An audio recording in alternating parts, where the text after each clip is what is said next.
Disclaimer time, none of the pictures here belong to me. Touhou belongs to Zoo. Any pictures or videos used here all belong to their respective owner. Just in case someone says that I own these, I do not. I definitely do not have the skills nor the patience to make them. So there you go, just to be on the safe side.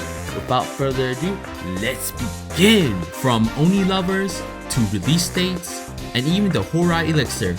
Hello, Magi here, and today we're back with another episode of Interesting Touhou Facts, the series in which I talk about facts about Touhou that are either fun, unique, or simply interesting. So without further ado, let's begin the Interesting Touhou Fact number 6. Number 5. Reimu, being the Hakurei Shrine Maiden, has access to the Yin Yang Orb. This orb, while simple in its look, has been used to beat the living shit out of everyone since her debut in 1997. While it's obvious the Yin Yang Orb can do damage to people, did you know it had multiple functions? It can be used as a communicator. In Subterranean, Yukari modified the orb which allowed Reimu to talk to either Yukari herself, Aya, or Suika depending on who you choose. There's 3 more functions to it which are underwhelming, if you will. But it is something.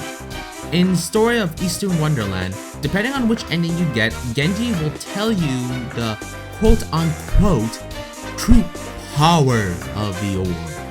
They're listed as the ability to eat sweets and not get fat, the effect of giving its users whatever scent they want, and the ability to turn into a cat whenever the user chooses. Well, it's better than nothing, I guess?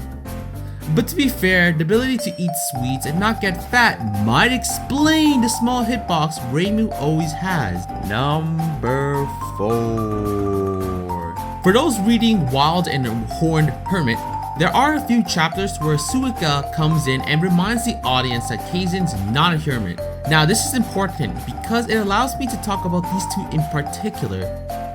Suika and Kaizen are likely based on 2 Onis. Kaizen being based on Ibaraki Doji and Suika is based on Shuten Doji. Yeah, don't ask. Now given the theory about the 2 Oni, Ibaraki Doji and Shuten Doji were lovers. So it could mean that Suika and Kaizen had a thing for each other in the past, but there are other theories about them, like how Ibaraki Doji was Shuten's Doji's daughter. While I'm fine with any theory about the Onis, if Suika and Kaizen were previously lovers, it would definitely make things more interesting in the manga. Number 3. Did you know that most of the Touhou games are released on the same months? If you looked at all the games, you'll see where most are usually released. Let me show you dates of release for all the games. If you're looking at it now, you can see that most of the games are released in August and a bit in December, probably due to Comic Kid. Now there are a few games not on the usual dates, and they're Scarlet Weather, Double Spoiler, Hopeless, Impossible, and Urban. Those games are usually on May and March. So when waiting for the new game, always pay attention to when Comic Kid is happening, as there's a good chance a new game could come out. Number 2. Sakuya, our elegant and perfect maid isn't so, perfect. While majority of her depiction shows her holding up to her title, she's had some clumsy moments. In Curiosity of Lotus Asia, she was shown trying to replace Mamelia's broken teacup with another broken one. Another mistake is she had thought that crows were tengus, although I ain't too sure about that one. And the last moment is when she opened up a window in outer space! Yeah, I'm not joking there. If I ever plan on going to space, remind me to never bring Sakuya unless you want to be sucked out into space. Number 1. Let's talk about the Horai Elixir, because after researching facts for this series, I learned there was more to the elixir than I thought. So we all know it makes the person who drinks it immortal, as explained by Moku. But there's a 3-step, 3 sips to the deal to it. The first taste of the medicine makes the drinker incapable of growing up or aging. The second taste makes them incapable of becoming ill. And the third taste makes one completely immortal to the truest sense.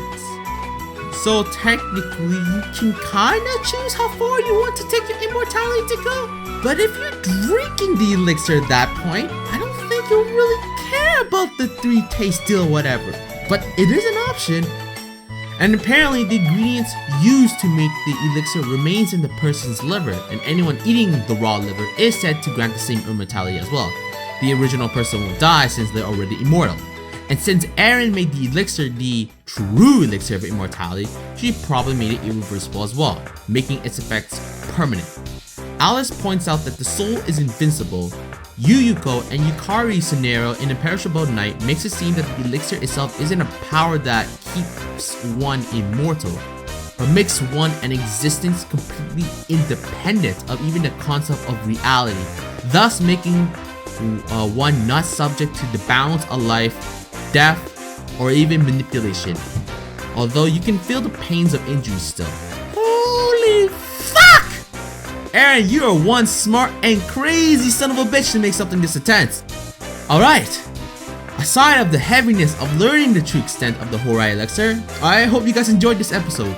Which facts did you enjoy the most? Did Reimu's Yin Yang Orb impress or disappoint you? Did Sakuya's instance of clumsiness surprise you? Or did the fact about the Horai Elixir give a new light to how fucking smart Erin is? Either way, this is Magi, and I hope you guys enjoyed this episode.